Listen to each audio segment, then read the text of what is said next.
అబ్బో ఇక్కడ కేజీ చీరలు కొంటే అర కేజీ చీరలు ఫ్రీ అంట. మంగళ్య షాపింగ్ మాల్, కేజీల్లో సేల్, టన్నుల్లో ఆనందం.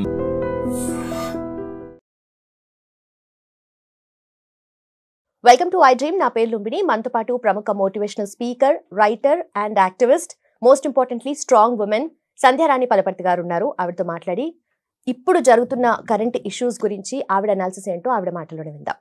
హలో అమ్మ, నమస్కారం. నమస్కారం అమ్మ. ఎలా ఉన్నారు? బాగున్నాను, thank you. Yeah, so first మిమ్మల్ని అడగాలనుకుంది ఏంటంటే, జనరలీ విమెన్ అంటేనే స్ట్రాంగ్ ఉంటారు, ఎమోషనల్గా ఉంటారు, బాధపడతాము, అవన్నీ ఓకే, మన ఎక్స్ప్రెషన్ ఆఫ్ మన వాయిస్ కానీ ఫీలింగ్స్ కానీ ఉంటుంది. కాకపోతే మెంటలీ నిజంగానే అంత స్ట్రాంగ్ ఉన్నామా? మెంటలీ స్ట్రాంగ్ అవ్వాలంటే మనం ఏం చేయాలి? మెంటల్లీ స్ట్రాంగ్ ఉన్నామా అని అంటే పరిస్థితులు మనల్ని స్ట్రాంగ్గా తయారు చేస్తాయి. సహజంగా ఆడవాళ్ళ మనసు చాలా సున్నితం, అది మొదటి నుంచి మనందరికీ తెలిసిందే. కాకపోతే ఇప్పటి పరిస్థితుల్ని బట్టి మహిళలు స్ట్రాంగ్గా అవ్వాలి. ఎందుకు అవ్వాలి అంటే, భర్త ఒకడు సంపాదిస్తే కుటుంబ పరంగా అన్ని బాధ్యతలు చూసుకోవాల్సింది మహిళే. సో ఆ మహిళ స్ట్రాంగ్గా లేకపోతే కుటుంబ బాధ్యతలు ఎలా నిర్వర్తిస్తుంది? ఫర్ ఎగ్జాంపుల్, ఇంట్లో అత్తమామలు ఉండొచ్చు, ఆడపడుచులు ఉండొచ్చు, మరుదులు ఉండొచ్చు, పిల్లలు ఉండొచ్చు. సో ఇన్ని తను మొత్తం మేనేజ్ చేయాలి అంటే, పిల్లల చదువులు కానీ బయట పనులు కానీ చూసుకోవాలి అంటే మహిళ మానసికంగా బలవంతురాలు అయ్యి ఉండాలి. సో ఎప్పుడైతే మహిళ మానసికంగా బలవంతురాలు అవుతుందో అప్పుడు ఎలాంటి పరిస్థితులు ఎదురైనా కూడా తను తట్టుకోగలుగుతుంది.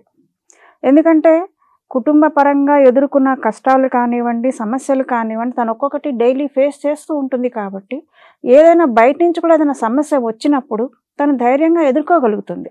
అయితే మనం అన్న ఏజ్ కన్నా ఎక్కువ మెచ్యూరిటీ ఉంటుంది, ఎమోషనల్గా కూడా మనం అర్థం చేసుకోగలుగుతాము అని చెప్పేసి.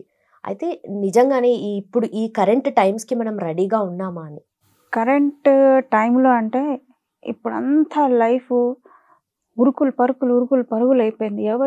ఎవరికి మాట్లాడే టైం లేదు, ఆఖరికి కుటుంబ పరంగా కూడా మాట్లాడే టైం లేదు. సో ఇటువంటప్పుడు ఏ మనిషికైనా కొన్ని సమస్యలు వచ్చినప్పుడు షేర్ చేసుకునే వాళ్ళు ఒకళ్ళు ఉండాలి.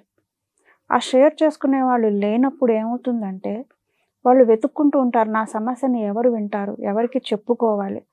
ఈ చెప్పుకోవాలని అనుకున్నప్పుడు వాళ్ళకి ఎలా ఉంటుందంటే, మానసికంగా బలహీనంగా ఉన్నప్పుడు, ఫర్ ఎగ్జాంపుల్ మీరు కనిపించారు, మీరు ఎవరో తెలియకపోయినా మీరుతో షేర్ చేసేసుకుంటారు, అంటే అప్పుడు వాళ్ళు రిలీఫ్గా ఫీల్ అవుతారు.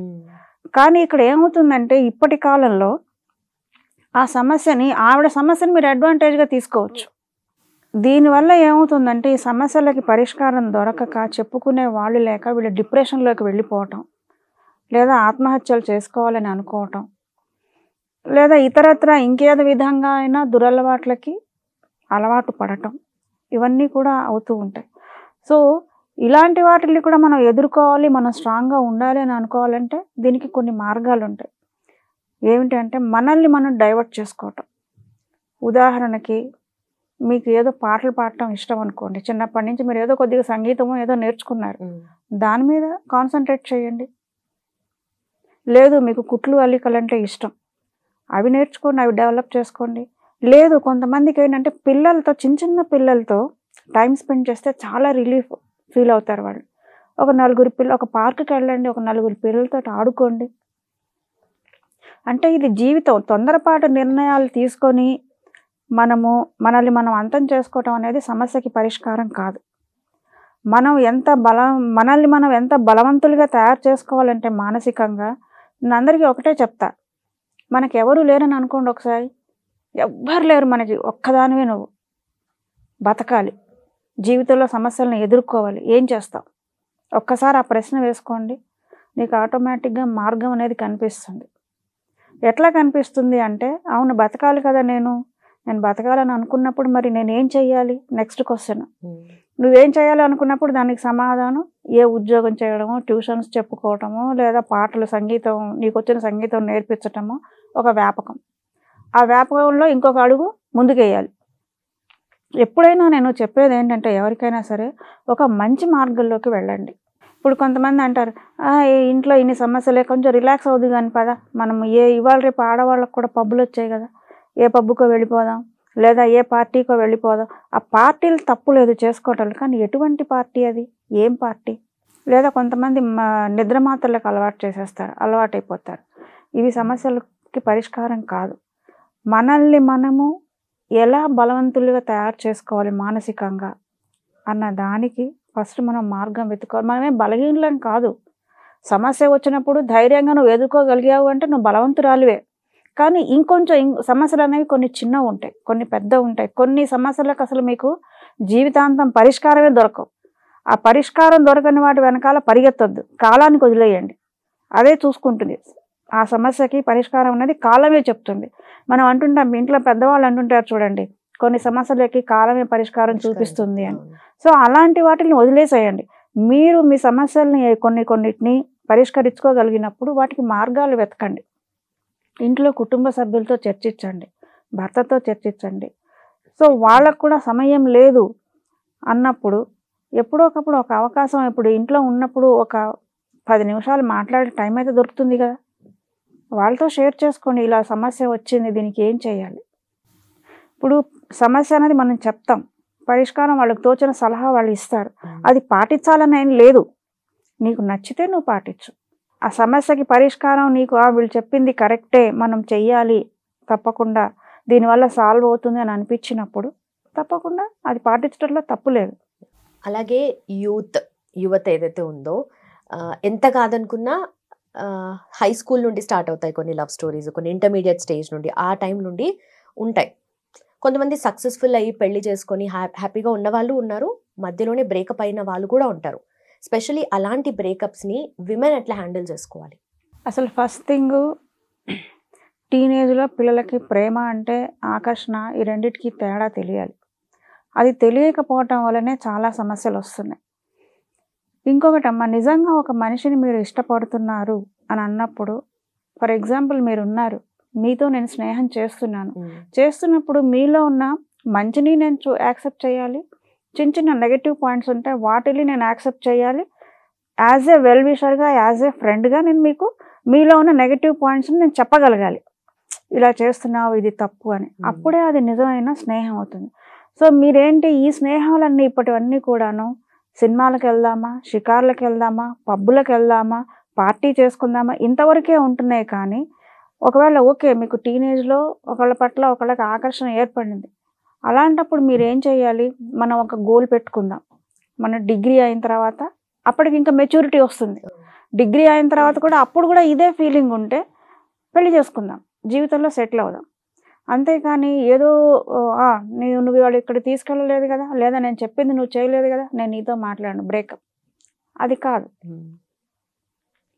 సో ఈ నిజంగా కొన్ని బ్రేకప్స్ ఎలా ఉంటున్నాయి అని అంటే ఇమోషనల్ బ్రేకప్స్ ఉంటున్నాయి ఎక్కువగా. ఈ ఇమోషనల్ బ్రేకప్స్లో వీళ్ళు ఏం చేయాలంటే, ఫస్ట్ ఏది చేసినా కూడా తల్లిదండ్రులతో షేర్ చేసుకోండి. మీరు ఏ విషయమైనా సరే, ఇప్పుడు అమ్మా నాన్న ప్రపంచంలో ఎక్కడైనా సరే తల్లిదండ్రుల కంటే మంచి కోరేవాళ్ళు ఎవరు ఉండరు. వాళ్ళు ఒక 4 దెబ్బలేసినా, కోప్పడ్డా అది మీ మంచికే. ఇప్పుడు మీరు ఎదుగుతుంటే ఎంత గర్వంగా చెప్పుకుంటారు, నా బిడ్డ చూడు ఎంత బాగా చదువుకుంది, లేదా చదువుకున్నాడు, లేదా మా పిల్లలు మమ్మల్ని ఇంత బాగా, వృద్ధాప్యంలో మా పిల్లల్ని ఇంత బాగా చూసుకుంటున్నారు, ఎంత గర్వంగా చెప్తారు వాళ్ళు. సో అది మీరు అర్థం చేసుకోవాలి. అమ్మ కోప్పడింది, నాన్న ఒక 4 దెబ్బలేశారు అని అనుకోవడం కంటే, మీరు చేసిన పని వాళ్ళకి బాధ కలిగించింది, మీరు చెప్తే మీరు అర్థం చేసుకోవట్లేదు, ఇది వద్దు అని చెప్తున్నా కూడా మీరు అర్థం చేసుకోవట్లేదు. చేసుకున్నప్పుడు మరి సామదాన భేద దండోపాయాలు అనేది ఒకటి ఉంది. సో దానిలో వాళ్ళు అది ఉపయోగిస్తారు. దండోపాయం, లాస్ట్కి దండోపాయానికే వస్తారు వాళ్ళు. కొట్టినంత మాత్రాన వాళ్ళు మీ మంచి కోరటం లేదని వాళ్ళు మీ శత్రువులని అనుకోవద్దు. అది పేరెంట్స్ కొంత పిల్లల్ని దానిలోంచి బయటికి తీసుకురాగలగాలి, డిప్రెషన్లోంచి బయటికి తీసుకురాగలగాలి. తీసుకొచ్చిన తర్వాత అసలు ముందు వీటన్నిటికంటే ముందు కూడా తల్లిదండ్రులు పిల్లలకి కౌన్సిలింగ్ అనేది కొంచెం చేయాలి. ఏం చేయాలంటే, అమ్మ సరే నువ్వు ఇష్టపడుతున్నావు, ఓకే చెప్పారనుకోండి, ఇంట్లో వచ్చి పలానా ఫ్రెండ్ నాకు వాళ్ళంటే ఇష్టం అని చెప్పారనుకోండి, తల్లిదండ్రులు చెప్పాలి, సరే ఓకే నీకు నచ్చాడు, నేను మీకు కొంత టైం ఇస్తున్నా, మీరు డిగ్రీ అయిపోయిన తర్వాత అప్పుడు కూడా ఇదే ఇష్టం ఉంటే మాకేం అభ్యంతరాలు చేసుకోవచ్చు. కానీ అసలు అక్కడ దాకా వీళ్ళు వెళ్ళట్లేదు కదా. ఇప్పుడు 10th అంటే వీళ్ళు ఇంటర్ కావాలి, డిగ్రీ కావాలి, మళ్ళీ ఎంఎస్ఓ ఏదో చేస్తాం అనుకుంటే పోనీ 6 సంవత్సరాలు. ఈ 6 సంవత్సరాలు వాళ్ళ మీద కంట్రోల్ ఉండట్లేదు కదా. ఇదంతా ఏంటంటే వీళ్ళు ఏమనుకుంటున్నారంటే ఇదంతా కూడా ఒక ఫ్యాషన్ అనుకుంటున్నారు. వెస్ట్రన్ కల్చర్ కూడా ఇలా లేదమ్మా. అసలు ఫ్యాషన్ అంటే ఏంటి, నాగరికత అంటే ఏంటి? ఇప్పుడు ఫ్యాషన్ అంటే మనం ఏవో జీన్స్ ప్యాంట్లు, టీషర్ట్స్ లేదా ఇంకా రకరకాల షార్ట్ డ్రెస్సులు అవి వేసుకుంటే అది ఫ్యాషన్ కాదు. మన సంస్కృతి ఏంటి? ఇప్పుడు మీరు వేసుకునే డ్రెస్సుని బట్టి మీ మీద గౌరవం పెరుగుతుంది. ఒక అమ్మాయిని ఒక అబ్బాయి టీస్ చేశాడు, కామెంట్ చేశాడు అని అంటే ఊరికినే చేయడు. ఎందుకు చేస్తాడు? నువ్వు వేసుకునే బట్టల్ని బట్టి చేస్తాడు. నీ మాటల్ని బట్టి, నీ మాటల్ని బట్టి నీ బిహేవియర్ కూడా ఉంటుందమ్మా. నీ బిహేవియర్ని బట్టి కూడా వాళ్ళు ప్రవర్తిస్తారు. మీరు చుడిదార్ కాదు శారీ కట్టుకున్నా కూడా కొన్ని మీ మాటల్ని బట్టి, ఆ మాటల్లో మీరు ఏం మాట్లాడుతున్నారు, ఎలాంటి మాటలు మాట్లాడుతున్నారు, దాన్ని బట్టి మీ మనస్తత్వాన్ని వాళ్ళు అంచనా వేస్తారు కదా. దాన్ని బట్టి కూడా వాళ్ళు మాట్లాడతారు. ఎప్పుడు కూడా మన కట్టు, బొట్టు, మాట ఈ 3 చాలా డిగ్నిఫైడ్గా ఉండాలి. అవి ఎప్పటిదాకా ఉంటాయో అప్పటి వరకు మన మీద అవతల వాడికి గౌరవం అనేది ఉంటుంది. ఇక ఈ బ్రేకప్ సమస్యలు అనేవి కూడా మన చేతుల్లోనే ఉంది, మనం హ్యాండిల్ చేసుకోవటంలోనే ఉంది. అవునా కదా? ఇప్పుడు మనము ఎగ్జాంపుల్ చాలా చూస్తున్నాం మనం పేపర్లో నిజంగా మనకు లైఫ్లో తెలిసిన వాళ్ళే కూడా కొన్ని జరుగుతూనే ఉన్నాయి. ఒకళ్ళతో ఒక మ్యారేజ్ చేసుకున్న తర్వాత బ్రేకప్ సెట్ అవ్వలేదు, వదిలేశారు. సెకండ్ మ్యారేజ్ చేసుకున్నప్పుడు మనం ఆలోచించాల్సిన విషయాలు కొన్ని ఉంటాయి. మనం సెకండ్ మ్యారేజ్ చేసుకుంటున్నాము, అతనితోని మనం అంటే నువ్వు మొదటి వాడిని వదిలేసావంటే నీకు అక్కడ సెట్ అవ్వలేదు. నీ మనస్తత్వంలో ఏదన్నా అక్కడ ప్రాబ్లం ఉండుండొచ్చు కదా, నీ ఆలోచన విధానంలో. ఆ రెండో అతన్ని నువ్వు మ్యారేజ్ చేసుకోవాలని అనుకుంటున్నప్పుడు అతని మనస్తత్వం ఎలాంటిది, నా మనస్తత్వం ఎలాంటిది, అతని ఆలోచనలు ఎలాంటివి, నా ఆలోచనలు ఎలాంటివి, అతని కెరియర్ పరంగా ఎలా ఆలోచిస్తున్నాడు, నేను కెరియర్ పరంగా ఎలా ఉండాలనుకుంటున్నాను, ఇవన్నీ నువ్వు కొంచెం అంచనా వేసుకోవాలి. అంచనా వేసుకొని నేను అడ్జస్ట్ అవ్వగలనా లేదా, ఆ మనిషి కావాలి అని అనుకున్నప్పుడు, బేసిక్గా ఆ మనిషి చాలా మంచివాడు అనుకున్నప్పుడు నువ్వు కొంత మౌల్డ్ చేసుకోవాలి, అడ్జస్ట్ అవ్వాలి. ఎంతసేపు వన్ సైడ్ నాదే డామినేషన్, నేను చెప్పిందే అవతల వాళ్ళు వినాలి అని అంటే అది కుదిరే పని కాదు, అది ఎవరికీ కాదు. ఈవెన్ ఇంట్లో పేరెంట్స్తో కూడా నీకు సెట్ అవ్వదు. అలాగా ఎక్కడైనా పరిస్థితుల్ని బట్టి, మన మనస్తత్వాన్ని బట్టి, అవతల వాళ్ళ మనస్తత్వాన్ని బట్టి, మనకు ఏది ముఖ్యమో, మనం ఏది చెయ్యొచ్చో, ఏది చెయ్యకూడదో, మనం ఎక్కడ తప్పు చేస్తున్నామో ఇవన్నీ కూడా మనము ఆలోచించుకొని నిర్ణయం తీసుకోవాలి. మనల్ని మనం మోటివేట్ చేసుకోవాలి. లేదు నీకు ఆలోచనలు ఒక్కోసారి మనకు సమస్యలు ఎక్కువైపోయో ఇంకేదో వచ్చినప్పుడు మన మైండ్ పనిచేయదు, తెలియదు అసలు. అలాంటప్పుడు ఒక్కళ్ళు నీకు మంచి సలహాలు ఇవ్వగలిగిన వాళ్ళు, ఒక గురువు లాంటి వాళ్ళు, లేదా నీ శ్రేయోభిలాషులు ఎవరైనా ఉన్నప్పుడు వాళ్ళతో షేర్ చేసుకోండి. మీకు నమ్మకం ఉండాలి, నేను చెప్పే విషయం ఇంకొక చోటికి వెళ్ళదు, వీళ్ళు మంచి సలహా నాకు ఇస్తారు అనుకున్నప్పుడు మీరు షేర్ చేసుకుని వాళ్ళ సలహా పాటించండి. సలహా అడుగుతారు కానీ మళ్ళీ పాటించడానికి దగ్గరకు వచ్చేసరికి ఇది వీళ్ళు చెప్పింది నేను చెయ్యాలా, మళ్ళీ అక్కడ అహం అనేది ఒకటి అడ్డం వస్తుంది. ఇది జీవితం అమ్మ, ఒక్కసారే వస్తుంది. మనము రాత్రికి రాత్రి గొప్పవాళ్ళం అవ్వాలని అనుకోకూడదు, ఎవరు అవ్వలేరు. మీరు కష్టపడండి, న్యాయంగా ఉండండి, మీకు దానివల్ల లభించే గౌరవాన్ని మీరు చూడండి. ఇప్పుడు మీరున్నారు, కష్టపడుతున్నారు, మేమే అంటాం మా అమ్మాయి చూడు ఎంత మంచి అమ్మాయి, ఎంత కష్టపడుతుంది, అసలు 3 షిఫ్టులు బాధ్యతలు ఉన్నాయట, చేస్తోంది పాపం, అంత కష్టపడుతుంది అనుకుంటాం. ఎందుకంటాం? మీరు చేసే మీ ప్రవర్తనని బట్టి, మీ కష్టాన్ని బట్టి, మీ మాటని బట్టి మేము గుర్తించి మీ మీద ఒక ఇంప్రెషన్ని ఏర్పరచుకుంటాం. ఒక మనిషికి ఎదుటివాడి మీద ఒక ఇంప్రెషన్ అనేది ఏర్పడిన తర్వాత అది పోగొట్టుకోకూడదు ఎప్పుడు కూడా. ఇప్పుడు నేను మిమ్మల్ని గుర్తించి చాలా మంచి అమ్మాయి అని నేను ఇంకొకళ్ళకి చెప్తాను, వాళ్ళు మిమ్మల్ని గమనిస్తారు, ఇంకొకళ్ళకి చెప్తారు. అది మౌత్ టు మౌత్ ఒక మంచి పేరు అనేది సంపాదించుకోవడం అనేది ఏదో రాత్రికి రాత్రి వచ్చేది కాదమ్మా. కొన్ని సంవత్సరాలు కష్టపడాలి, కష్టపడిన తర్వాత దాన్ని నిలబెట్టుకోవడానికి ఇంకా కష్టపడాలి. ఇవన్నీ కూడా వీళ్ళు చేస్తున్నవి క్షణికావేశంలో, తొందరపాటుతనంతో, అంటే ఒక స్వేచ్ఛా జీవితాన్ని కోరుకొని అసలు ఆ స్వేచ్ఛకి ఒక ఇది లేదు, అంటే లిమిట్ లేదు. ఆ లిమిట్ లేనప్పుడు, బౌండరీస్ లేనప్పుడు జీవితాలు ఇలాగే నాశనం అయిపోతాయి. అలాగే మీరన్నట్టుగా ఇప్పుడు క్రైమ్ రేట్ పెరుగుతుందని చెప్పి ఎప్పటికప్పుడు అంటూ ఉంటారు. ఇప్పుడు అంటుండము, కొన్ని ఏళ్ల కిందట అలాగే ఉంది, పెరుగుతూనే ఉంది. ఇప్పుడు విమెన్ క్రైమ్స్ కమిట్ చేసే స్టేజ్ అనేది పెరిగిపోతుంది, ఆ రేట్ అనేది పెరిగిపోతుంది అని చెప్పి కూడా మాట్లాడుకుంటున్నాము. ఒక్కొక్క వారానికి ఒక్కొక్క కొత్త కేసు వస్తుంది. సో నిజంగానే విమెన్ అంటే ఇంత సెన్సిటివ్ ఉంటాము, మనం సెన్సిబుల్గా ఆలోచిస్తాము అని అంటాం. కానీ ఇక్కడ క్రైమ్ చేయడానికి వచ్చినప్పుడు మెన్నా విమెనా అనేది డిఫరెన్షియేట్ చేయలేం కదా. ఇక్కడ కూడా పాయింట్ ఏంటంటే ప్రలోభాలకి లొంగటం. ఒక అత్యాశ అంటాను చూడండి, మనకు ఇప్పుడే చెప్పాను, రాత్రికి రాత్రి మనం ఏదో సాధించేయాలి, అదొకటి. ఇంకొకటి ఏంటంటే పరిస్థితులు, ఇంట్లో ఆర్థిక, ప్రతి మనిషికి సమస్య అనేది ఏంటంటే ఆర్థిక సమస్య.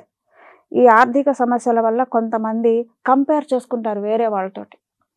వాళ్ళు చూడు ఎలాంటి చీరలు కట్టుకున్నారు, వాళ్ళు చూడండి ఎంత చక్కగా రోజు హోటల్స్కి వెళ్తున్నారు, సినిమాలకు వెళ్తున్నారు, నాకు ఈ కంపారిజన్ వల్ల మీలో అసంతృప్తి అనేది వస్తుంది. మీరు కంపారిజన్ అనేది మానేయండి. మానేసిన తర్వాత మిమ్మల్ని మీరు ఎలా డెవలప్ చేసుకోవాలి. ఇప్పుడు ఎప్పుడు ఆర్థిక సమస్యలు ఉండవమ్మా. ఇవాళ ఉంది, ఒక సంవత్సరం పాటు ఆర్థిక సమస్యలు ఉన్నాయి, రెండో సంవత్సరంలో మీరు ఎదగొచ్చు. ఒక సంవత్సరం ఓపిక పట్టలేరా? ఏదైనా ఓపికతోటి, సహనంతో మీరు ఏదైనా సాధించవచ్చు. తర్వాత ప్రేమతో, మీరు ఎవరినైనా ప్రేమతో పలకరించండి. మీ పట్ల అవతల వాళ్ళకి ఎంత పాజిటివ్ ఒపీనియన్ అనేది వస్తుందో అది మాటల్లో చెప్పలేం. సో మీకు సహాయపడేవాళ్ళు, మీకు ఒక మార్గం చూపించేవాళ్ళు దొరకవచ్చు. లేదు ఈ పని ఇలా చేయి, ఈ పని ఇలా చేయి, నువ్వు సరే ఇంట్లో బాధ్యతలు ఉన్నాయి, పిల్లలు ఉన్నారు, వదిలేసి వెళ్ళు, ఇంట్లో కూర్చొని చేసుకో. ఇంట్లో కూర్చొని చేసుకునే బోల్డ్ ఉన్నాయి. అంటే అవతల వాళ్ళు మీరు ఎవరితో కంపేర్ చేసుకుంటున్నారో వాళ్ళు కొంచెం వెల్ ఎస్టాబ్లిష్డ్. వాళ్ళు వెల్ ఎస్టాబ్లిష్డ్, వాళ్ళు ఎన్ని కష్టాలు పడి ఆ స్థాయికి వచ్చారో మీరు ఇప్పుడు చూస్తున్నారు కదా. సో దాని వెనకాల వాళ్ళ కష్టం ఏముందో మనకు తెలియదు కదా. అలాగే పోనీ మీరు ఎదగడానికి ప్రయత్నించండి.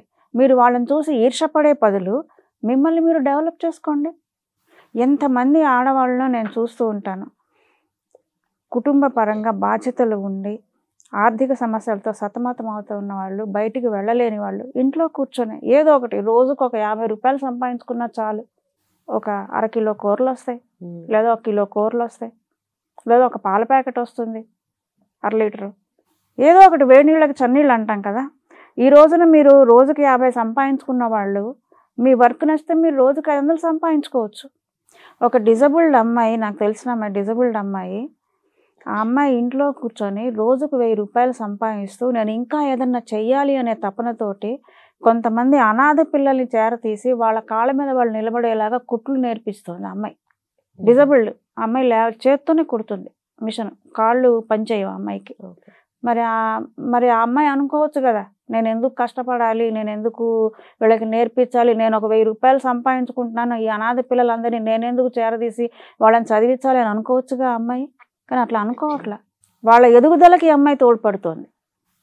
మనం పొద్దున్న లేస్తే మనం ఒక 10 మందిని కలుస్తామమ్మా. 10 మందిలో ఒక్కొక్కళ్ళది ఒక్కొక్క స్టోరీ ఉంటుంది. దానిలోంచి మీకు ఇన్స్పైర్ అయ్యే స్టోరీ ఒకటి తీసుకోండి. వాళ్ళు చేయగలిగినప్పుడు నేను ఎందుకు చేయలేను. ఏదైనా మన మైండ్ సెట్.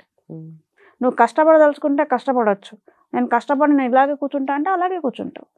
నేనేం చేయగలను, ఎంతవరకు కష్టపడగలను, నేను నాకున్న సమయాన్ని నేను దేనికి ఎంతవరకు కేటాయించగలను, ఇవన్నీ మీ చేతుల్లో ఉన్నవే. భగవంతుడు మనకు జంతువులకు ఇవ్వలేదు, మనిషికి ఒక్కడికే ఇచ్చాడు ఆలోచన విధానాన్ని. అవునా?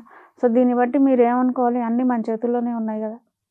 ఈ క్రైమ్ రేట్ పెరగటానికి కూడా, ఆడవాళ్ళు కూడా, మహిళలు ఇలా తయారవడానికి కూడా ఏంటి అంటే ఆకర్షణ, అత్యాశ, దీనివల్లనే. అదే లేదు నాకున్న దానిలో నేను హ్యాపీగా ఉన్నాను అని అనుకోండి. ఒక్కసారి మీరు నాకేం తక్కువ చేశాడు దేవుడు అని అనుకోండి. లేదా నేను 2 పూట్ల తింటున్నా, ఉండడానికి ఇల్లు ఉంది, ఓకే, కట్టుకోవడానికి ఓకే, నేను రోజుకు 1000 రూపాయల చీర కట్టుకోలేకపోవచ్చు, 300 రూపాయల చీర అయితే కట్టుకుంటున్నాను కదా. ఈ రోజున 300 రూపాయలది రేపు వచ్చే సంవత్సరం 3000 చీర కట్టుకునే స్థాయికి ఎదుగుతావేమో. అలా మనల్ని మనం మోటివేట్ చేసుకోవాలి. కానీ కంపేర్ చేసుకుంటూ ఆ ప్రలోభాలకి లొంగుతూ, ఇప్పుడు ఎవరైనా ఒకళ్ళు, కొన్ని చిన్న ఎగ్జాంపుల్ చెప్తానమ్మా. ఎవరైనా ఒక మనిషి మీకు ఫోన్ చేసి అంటాడు, మేడం మీరు మీరు చిట్టీలు కట్టించండినో, లేదా రియల్ ఎస్టేట్కి మేము రియల్ ఎస్టేట్ చేస్తున్నాం, మాకు రెఫరెన్స్లు ఇవ్వండి అనో, మేము మీకు ఏదో కమిషన్ ఇస్తామనో అంటాడు. అసలు నువ్వెవరివో తెలియదు. నువ్వు తెలియనప్పుడు నీకు ఫోన్ చేసి నీకు ఎందుకు ఇస్తాడు కమిషన్, నీకు ఎందుకు ఇస్తాడు డబ్బులు? అవునా కదా? అసలు డబ్బు ఎవరైనా ఉచితంగా ఫ్రీగా నీకు ఎందుకు ఇస్తారు? ఫస్ట్ క్వశ్చన్ అది వేసుకోవాలి. ఇక్కడ ఇలాంటి ప్రలోభాలకి లొంగి, లేదా ఎవరో ఎక్కడో మీరు మా దగ్గర ఫిక్స్డ్ డిపాజిట్లు వేయండి ఫైనాన్స్ మేము 24%గా 30% ఇస్తాం. 30% ఎక్కడి నుంచి ఇస్తాడు? అందరు తీసుకెళ్ళి ఆశ కొద్ది డబ్బులు ఉన్నాయి పెట్టేస్తారు. వాళ్ళు 4 రోజుల్లో బోర్డు తిప్పేసి ఎవరికి చెప్పకుండా మాయమైపోతారు. అంటే ఇక్కడ నువ్వు ఆశపడ్డట్టే కదా. ఎప్పుడైతే అత్యాశకి వెళ్తావో జరిగేది నష్టమే. అదే నువ్వు కష్టపడు. నేను ఇంకొక చిన్న ఎగ్జాంపుల్ చెప్తాను. నాకు తెలిసిన ఒక అమ్మాయి ఐఐటి బీటెక్ గోల్డ్ మెడలిస్ట్. ఆ అమ్మాయి ఖాళీగా ఉండటం ఎందుకు అని చెప్పి, చిన్న బాబు ఉన్నాడు, ఖాళీగా ఉండటం ఎందుకు అని చెప్పి ఇంట్లో కూర్చొని క్యారేజీలు తయారు చేసి పంపిస్తుంది. మరి ఐఐటి అంటే చిన్నదా? గోల్డ్ మెడలిస్ట్ అంటే చిన్నదా? అంత టాపర్ ఆ అమ్మాయి కష్టపడుతోంది. నాకు చాలా ముచ్చటేసింది. మరి ఇలాంటివి మనం మంచివి చూసుకోవాలి కానీ చెడు వైపు ఎందుకు మనం వెళ్ళాలి? ఇప్పుడు కొంతమంది చెప్తారు, మనము ఫలానా చోటికి వెళ్దాము, నువ్వు ఇంట్లో ఎవరికి చెప్పకంటారు. ఈ ఫ్రెండ్స్లో ఎవరికి చెప్పొద్దు అని అంటే అక్కడే నీకు ఫస్ట్ పాయింట్ నువ్వు అర్థం చేసుకోవాలి, వీడు ఏదో తప్పుదారి పట్టిస్తున్నాడు అని అర్థం చేసుకోవాలి. ఎందుకు చెప్పొద్దు ఇంట్లో అంటే నువ్వు తప్పు చేస్తున్నట్టే కదా. సో ఏదైనా ప్రతి సమస్యకి కొన్ని అన్నిటికీ అనండి, నేను ఇందాక కూడా చెప్పాను, అన్ని సమస్యలకి పరిష్కారం ఉండదు. సాధ్యమైనంత వరకు 80% మన చేతుల్లోనే ఉంటుంది. మన జీవితం మన చేతుల్లో ఉంటుంది. అయితే ఇప్పుడు చిన్నవాళ్ళు కానీ పెద్దవాళ్ళు కానీ ఆడవాళ్ళు కానీ మగవాళ్ళు కానీ ఓవర్ థింకింగ్ అనేది ఎక్కువైపోతుంది. మీరు అన్నట్టుగా చుట్టూ కంపేర్ చేసుకొని ప్రతిదాన్ని చిన్న ఆలోచనని కాస్త స్టెప్ బై స్టెప్ ఎక్కువగా ఓవర్ థింకింగ్ వైపు వెళ్తున్నారు కదా. సో దాన్ని మనం ఎట్లా మేనేజ్ చేసుకోవాలి? ఓవర్ థింకింగ్ అనేది కూడా అది కూడా ఒక రకమైన మానసికమైన జబ్బనే అనొచ్చు. ఎందుకంటే ఈ ఓవర్ థింకింగ్ ఎప్పుడు వస్తుంది? మనం ఏదో చేసేయాలి, మనం ఏదో అయిపోవాలి, వాళ్ళు చేసేసుకుంటున్నారు, అబ్బా వాళ్ళు పెద్ద కంపెనీ పెట్టేసుకొని ఎంత లక్షలు సంపాదిస్తున్నాడో, కోట్లు సంపాదిస్తున్నాడో, మనం కూడా వాళ్ళు పెట్టుకున్నప్పుడు మనం ఎందుకు పెట్టుకోకూడదు? లోన్లు తీసుకుందాం, వ్యాపారం స్టార్ట్ చేద్దాం. సరే, ఆ వ్యాపారంలో నువ్వు వ్యాపారం పెడతావు, దాన్ని నువ్వు ఎంతవరకు సక్సెస్ అవ్వగలవా లేదా నిర్ణయం తీసుకోవాలి కదా ముందు. వాళ్ళు పెట్టుకున్నారని చెప్పేసి మనం పెట్టుకోవడం కాదు కదా. పులిని చూసి నక్కవాత పెట్టుకుంటే ఎట్లా? కాదు కదా. సో మనం ఏం చేయగలం? నేను ఇందాక కూడా మళ్ళీ అదే చెప్పాను, మనం ఏం చేయగలం, ఎంతవరకు చేయగలం. మనం ఇప్పుడు ఒక సమస్యలు ఏమి లేవా మనకున్నది? ఏంటి? చిన్న సమస్యలే అనుకోండి. ఇంట్లో ఏదో మనం ఖరీదైన చీరలు కొనుక్కోలేదు, ఖరీదైన ఫర్నిచర్ లేదు, ఖరీదైన ఇల్లు లేదు, మనం రోజు లేదా వారంలో ఒకసారి సినిమాకి వెళ్ళలేకపోతున్నాం, హోటల్కి వెళ్ళిపోతున్నాం. ఇవి చిన్న సమస్యలు సర్దుబాటు చేసుకోవచ్చు. వాటికి ఒకవేళ ఖర్చు పెట్టాలి అనుకున్నప్పుడు ఆ ఖర్చులేవో మీరు కొంచెం కంట్రోల్ చేసుకొని మీ ఎదుగుదలకి కొంచెం సమకూర్చుకునే డబ్బులు ఇంట్లోనే కూర్చొని ఏదైనా మొదలు పెట్టండి. నాకు తెలిసిన ఇంకొక ఆవిడ ఇంట్లోనే జూట్ బ్యాగ్స్ తయారు చేస్తుందమ్మా. బయట ఎక్కడ దుకాణం ఆవిడ షాప్ పెట్టలేదు. ఇంట్లోనే ఆమె కూర్చొని జూట్ బ్యాగ్స్ ఒక మిషన్ పెట్టుకొని జూట్ బ్యాగులు తయారు చేసి ఆమె సప్లై చేస్తుంది. అంటే సేమ్ మళ్ళా అత్యాశ. రాత్రికి రాత్రి హైలీ ఇంపాసిబుల్, ఎవరు ఎదగరు. ఎంతటి ఇప్పుడు ఏ ధీరుభాయ్ అంబానీ లాంటి వాళ్ళు రాత్రికి రాత్రి ఎదగలేదు. కొన్ని సంవత్సరాలు వాళ్ళు కష్టపడ్డారు. మామూలు కష్టం కాదు వాళ్ళు చేసింది. మరి అలాంటి మంచి వాళ్ళని మీరు స్ఫూర్తిగా తీసుకొని మనం ఏం చేయగలము, ఎంతవరకు చిన్న దాంతో, అంటే మనము ఏదో 1,00,000 రూపాయలు పెట్టే చోట ఆ 1,00,000 పోగొట్టుకునే కంటే 50,000 ఏదైనా స్టార్ట్ చేస్తే, ఇవాళ 50, ఈ రోజున మనం 50,000 పెట్టాము, దాని మీద మనకు ఒక 1,50,000 ఎంతో 1,00,000 రూపాయల పైన లాభం వచ్చింది. సో కాన్ఫిడెన్స్ పెరుగుతుంది. దానివల్ల ఏమవుతుంది, మళ్ళీ సరే ఆ 1,50,000 లాభం వచ్చింది కదా, దానిలోంచి ఒక 50 తీసుకొని మళ్ళీ ఇన్వెస్ట్ చేయి, అదే వ్యాపారాన్ని కొంచెం డెవలప్ చేయి. ఇప్పుడు నువ్వు మౌత్ టు మౌత్ అంటారు, మన నోటి వాక్, మన మంచి ఇంకొకళ్ళకి ఇది బాగుంది ఇక్కడ అనేది నలుగురి ద్వారా తెలిసినప్పుడు దాన్ని నెమ్మదిగా నీ మాటలతోటి నీ సర్కిల్ని పెంచుకో. నీ దగ్గరికి ఏదైనా కస్టమర్ వచ్చినప్పుడు వ్యాపారంలో వాళ్ళని విసుక్కోకుండా ప్రేమతో పలకరించు. అహ్మదాబాద్లో నేను చూశాను, ఒక లేడీ హోటల్ నడుపుతుంది. ఆవిడ ఏం చేస్తుంది తెలుసా, ప్రతి కస్టమర్ దగ్గరికి వెళ్ళి స్వయంగా అడుగుతుంది, ఇది బాగుందా, ఎలా ఉంది, మీ ఫీడ్బ్యాక్ ఏంటి, మీరు ఇది తిని చూడండి, దీని రుచి ఎలా ఉందో చెప్పండి. అలా కస్టమర్ని మీరు అట్రాక్ట్ చేసుకోవాలి, బాండింగ్ పెంచుకోవాలి కస్టమర్స్ తోటి.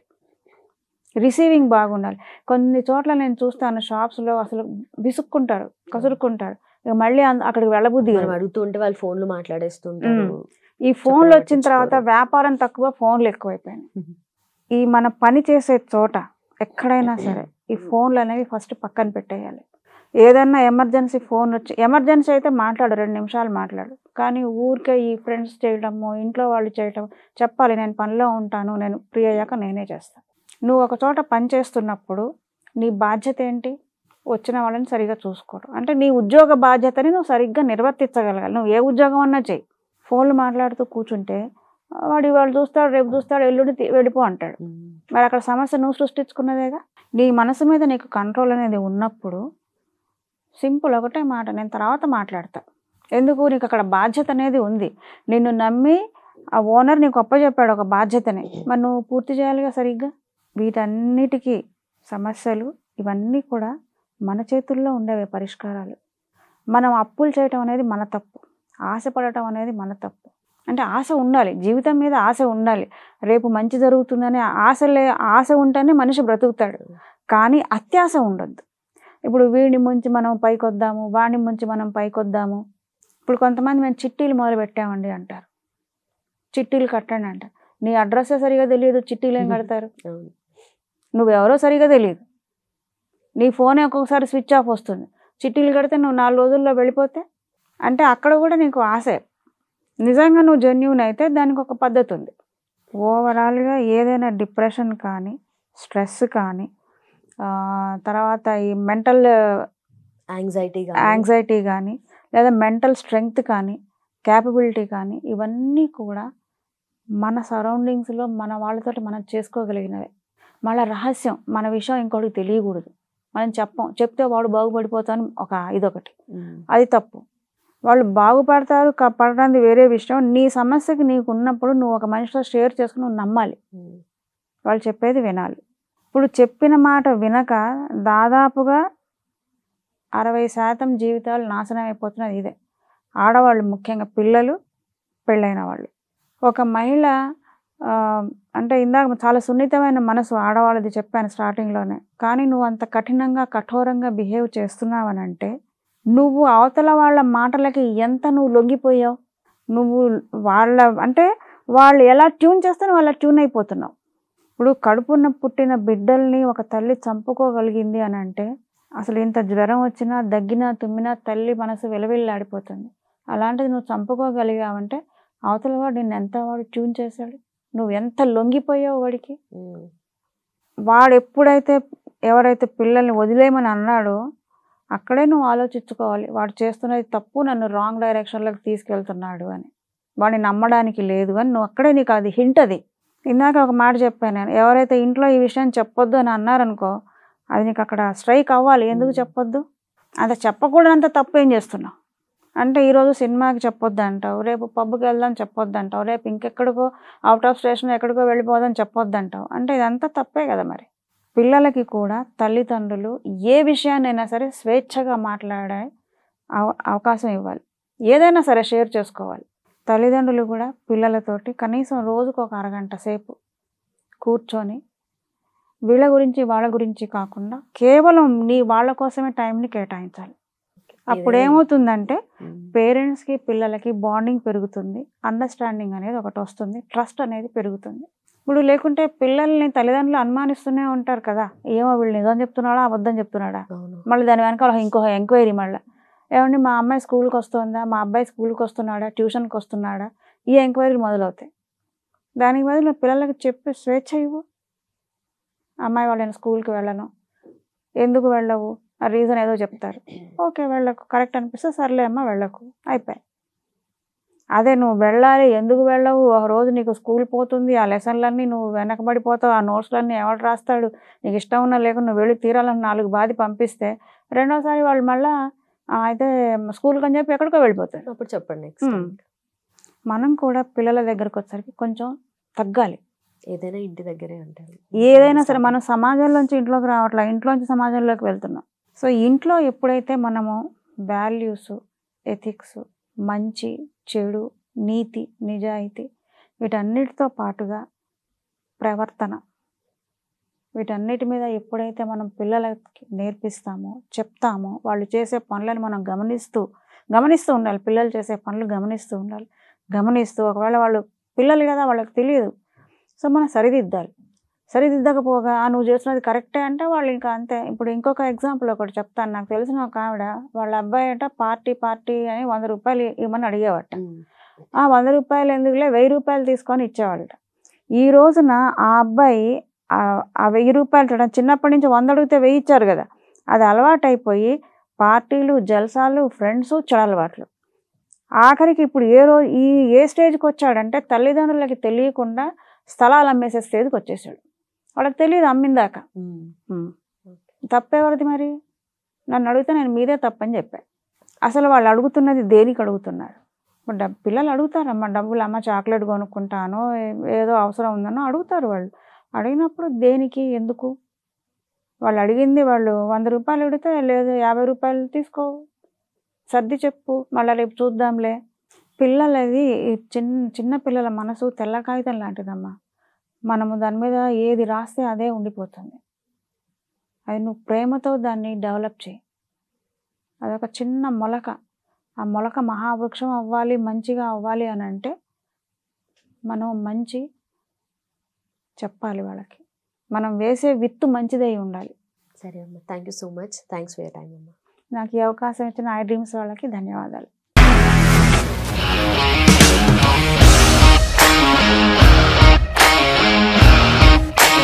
ఇండస్ట్రీలో కమిట్మెంట్ ఇష్యూస్ వస్తే నీకు కూడా వచ్చినట్టు? మార్నింగ్ తీసుకెళ్ళానంటే కొట్టి పడేసాడు.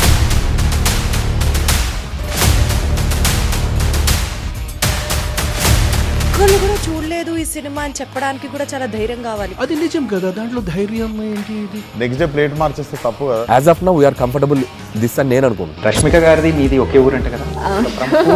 నీకు కోపం వచ్చిందంటే బాగా తిట్టేత్తరా? తిట్టేద్దామండి. నిజంగా గేమ్ ని ఎలా చేంజ్ చేయగలిగారు? ఏపీఎస్ఎఫ్సి వాళ్ళకి 6 నెలల్లో నేను 6 లక్షలు కట్టా. బిజినెస్ చేయాలనుకుంటే it is as difficult as riding a tiger.